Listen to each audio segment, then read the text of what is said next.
Last couple games. This should be fun. Saints at Bucs Sunday night, 4.5 to the Bucs. Again, if you shop around a little bit, looks like it's 5.5 in a couple places. I don't know what the hell's going on there, but let's call it 4.5 to the Bucs. 50-50 split on the bets. About 80% of the money is coming in on the Saints. 55.5 over under. That has moved down to 51.5 with 95% of the money coming in on the under. So that's something to pay attention to. Yes, Alvin Kamara did come up on the injury report. No, I don't think Alvin Kamara is going to miss this game. I think he's going to be completely fine. Michael Thomas might be coming back, which will be kind of cool. He didn't get traded, as we saw. I didn't think he was going to. That was kind of ridiculous, but he might be coming back. The Saints eked it out. They didn't. Bears covered, but the Saints eked it out last week in overtime. Shit, man. The Saints team is not nearly as good as we hoped. Drew Brees does not look very good at all. But if Mike Thomas is coming back, maybe it's something. Mike Thomas played one game this year. It was against the Bucs. He did absolutely nothing. So maybe that's something to pay attention to. But how do you feel about these Saints and Bucs? Bucs minus 4.5, who also did not look that great against the Giants on Monday night. I think saying they didn't look that great is an understatement. I mean, the Giants should have won the game, period. Yes. The Giants should have won. There were multiple instances where, unfortunately, Daniel Jones made the wrong decision, which is, that's built into a Giants game. But, like, it got to a point in the second half where it's like, man, are you seriously making this throw right now? Like, you, of all people, should know that don't make that throw. Don't make that throw. And he makes the throw. It's unbelievable. Multiple times. Yeah. Multiple times, exactly. And they were getting beat. These corners, like whatever zones, whatever. Like I don't think they were playing man most of that game, and it was a kind of a disaster. Whether it was Sterling Shepard or Ingram, obviously, Tate caught that touchdown at the end. Yep. I mean, they were just getting carved up, and Gallman was running right up the middle for 4 or 5 yards before he was getting touched. By the way, I think Gallman before he fell down. He didn't get touched most of the time. He fell down. So that's something to pay attention to. So I like the Saints here. I agree with you. The Saints haven't looked good all year, but getting Michael Thomas, I think, is coming back. I think Emmanuel Sanders is coming back. So you sort of have everybody back. Kamara, Latavius Murray. I think they'll be able to run the ball on Tampa. I think they'll be able to pass in that intermediate game against Tampa. So I don't think Brees' arm is really going to be a super big factor here because I don't think the game plan is going to really warrant him throwing it downfield. And Tampa, they do get Antonio Brown. That's great for them. He might break one. That's fantastic, but they don't have Godwin. And so if we're looking at it, if I'm a Tampa fan, I'd rather have Godwin and Evans than I would Antonio Brown and Evans because Brown hasn't really been integrated into this team at all. So, and with Fournette and Ronald Jones, they're not getting a ton out of those two guys. Ronald Jones kind of got back in the doghouse. You're getting points here, and it's more than 3 points. Give me the dog. Yeah, I think 4.5. The Saints already beat the Bucs outright once this year. It was week 1, so the Bucs didn't get into the swing of things yet. Bucs are healthier side of Godwin. And looking it up, I thought I saw he did actually, he was a limited participant in practice. We'll actually find out on Friday if he can catch passes, but he did break his finger. So it's something to pay attention to. I don't think they really needed him for that Giants game. And yes, while the Giants should have won that game, it was a very clear look ahead for the Bucs. They just kind of thought if we just show up, we'll win this game. And as we said, the Giants defense isn't nearly as bad as their offense. It's those 2 turnovers and that awful throw at the end for the 2-point conversion by Daniel Jones that really did seal the deal. So I think I agree with you. I think the Saints cover the spread. I think the Saints win outright again, kind of. I think it's just going to be one of those things. So it's something to pay attention to, but 4.5, it's a solid amount of points. I could see this being a 3-point game or someone winning with a field goal towards the end of it. That's not that big a deal. We also have Glide still in the chat. Who dat? As a Saints fan from New England, could not be more sick that Brady came to my division and succeeding. What'd you expect, man? What'd you expect? It's Tom Brady.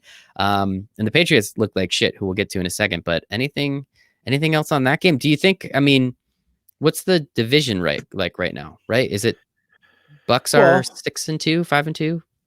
Yeah, you've got, obviously, Carolina is sort of still in the mix a little bit. Atlanta's out of it. But I think Carolina's 5-2. No. So I think Carolina's 6-2, right? And when you say Carolina, you mean the Buccaneers. I'm sorry, the Buccaneers. Yeah, I got to double check that. I'm not sure. Yeah, I don't have it. I think they have a 1-game lead on the Saints right now, is the point. And then if they tie, the Saints will have the tiebreaker if they win this game, especially. So not like soccer. No such thing as aggregate scoring here. And I like that. But little commentary to Glide, though. So I got to admit, Tom Brady's a little bit better this year than I thought the Bucs would be good. Don't get me wrong, but Brady himself is a little bit better this year than I thought he would be. But I mean, he's got a nice complement of weapons here. I mean, Yes. forget about what he had versus New England. Not many teams, in the last 5 years have had this type of receiving core. Granted, he doesn't really have the running game necessarily, but having Godwin and Evans and now Antonio Brown, I mean, that's an embarrassment of riches.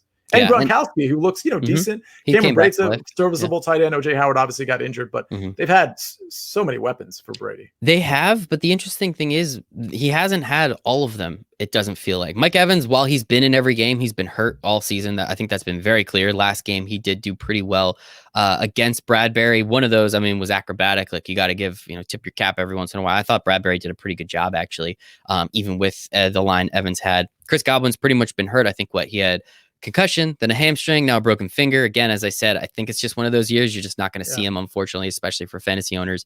Probably taking him in the second round. That just sucks.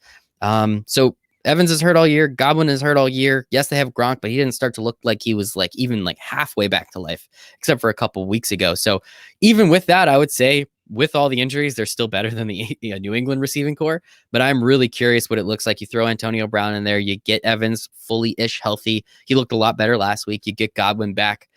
Damn, that is going to be insane to see that. And watch out. I don't think Antonio Brown does too much this week, but next week, the week after, that's going to be something. Yeah, and just clarification from Glide, the Bucs, because they haven't had their bye, are a half game up, not a full game up. Appreciate you, and that's why we love the comments. That's why we like the comments right there. I do have to ask, though. I know this show's going a little long, but you and I were having so much fun. We have one more game, but it sucks, and I don't really care about it. So as the Win Daily Sports resident lawyer, how the hell is Antonio Brown actually allowed to play? Why would they made it a 9-game suspension? But you didn't have to sign him, so it was just 9 games this year where he couldn't play, and then he's still under investigation because the NFL's a bunch of assholes. What the hell are we doing here? I just don't get it. Well, your second point is interesting because I agree. I was a little confused as to whether his suspension was going to start when he joined a team or not. But he's not suspended. He's just not signed by a team for 9 games. Who the hell cares? So he clearly went in with his lawyers or whoever he needed to go in with, maybe the Players Association, and said, "Hey, listen, I can't." Something was obviously deal was made before the season started. So, because I was always kind of curious about that. Why isn't he talking about this at all? I thought he was just going to retire. So here we are. But yeah, I think Antonio didn't he retire twice, if I'm not mistaken?